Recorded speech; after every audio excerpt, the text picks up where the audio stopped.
اسی کو لے لیتے ہیں کہ دیکھیں عمومی طور پر جو انسان جب اوور ایج ہوتا چلا جاتا ہے، اور ہماری بہن بھی جو آپ ابھی ماشاءاللہ ہو سکتا ہے ینگ ہوں، لیکن جب آپ بھی اوور ایج ہوں گی تو ایسی کیفیات ہوتی ہیں، انسان ایک دفعہ پھر دوبارہ بچپنے کی طرف آ جاتا ہے اپنی طبیعت کے اعتبار سے۔ اعصاب کمزور ہو جاتے ہیں، شور پسند نہیں ہوتا، اور تھوڑی تھوڑی بات پر غصہ آنا شروع ہو جاتا ہے، اور یہ بعض اوقات انسان کے قدرت و اختیار میں نہیں ہوتا۔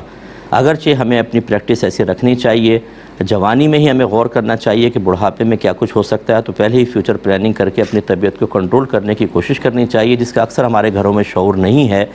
اور پھر یہ بیمار ہو جاتے ہیں جب ہمارے بڑے بوڑھے ہوتے ہیں، میڈیسنز یوز کر رہے ہوتے ہیں، اس کے بھی ایفیکٹس ہوتے ہیں طبیعت کے اوپر۔ تو کہنے کا مطلب یہ ہے کہ یہی ہمارا کمال ہے ہمارے مذہب اسلام کا، کہ ہمارا مذہب یہ نہیں کہتا کہ اگر آپ کے بڑے آپ اپنے تھوڑے سے مطلب آپ کی مرضی کے مطابق رویہ اختیار نہ کریں تو آپ ان کو گالیاں بکیں، بد دعائیں دیں، ان کی موت کی تمنا کریں، یا ان سے علیحدہ ہونے کا سوچیں یا گھر سے نکالیں۔ ایسا نہیں کرنا چاہیے۔ یہ کیفیات ہم پر بھی آ سکتی ہیں۔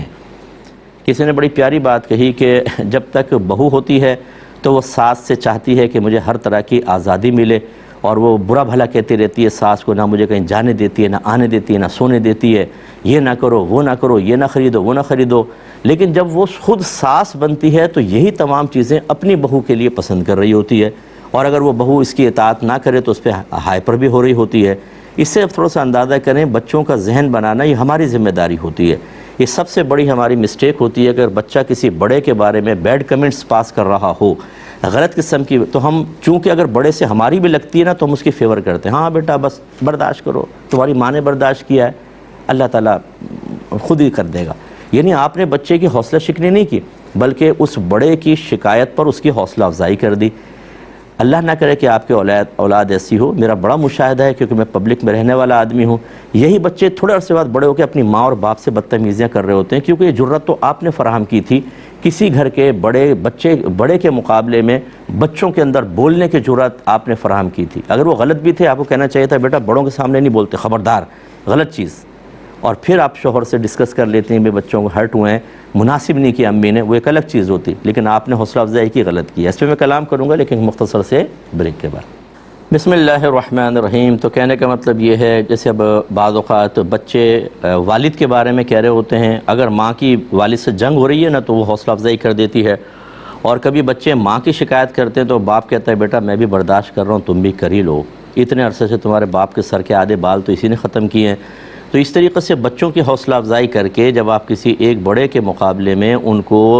باطنی لحاظ سے جرت مند کر رہے ہیں، تو یاد رکھیں اس کا اظہار جرت ایک دن آپ کے سامنے بھی ہوگا، آپ اپنے پاؤں پہ کلہاڑی مار رہے ہیں۔ بچوں کی کبھی حوصلہ افزائی نہ کریں، بڑوں کے مقابلے میں حوصلہ شکنی ہی کریں، لیکن ان کی دل آزاری بھی نہ ہونے دیں، پیار محبت شفقت سے، بیٹا بڑوں کے ساتھ ایسی ہوتا ہے، ایسی ہوتے ہیں بڑے، کوئی بات نہیں، صبر کرو، اور پھر اپنے شوہر سے ڈسکس کر کے کوئی اچھا لائحہ عمل گھر کے اندر تیار کر سکتے ہوں تو کر لیں۔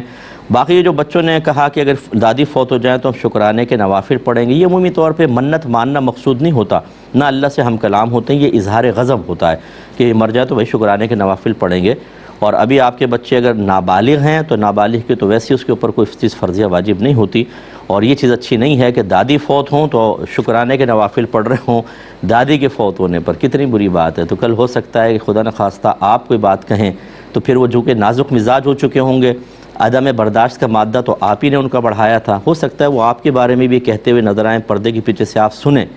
کہ ماما مریں تو پھر ہم بھی شکرانے کے نوافل پڑھیں گے۔ اس وقت آپ بہت ہرٹ ہوں گی ان بچوں کی گفتگو سے، لہٰذا اپنے بچوں کو ایسا نہ کرنے دیں۔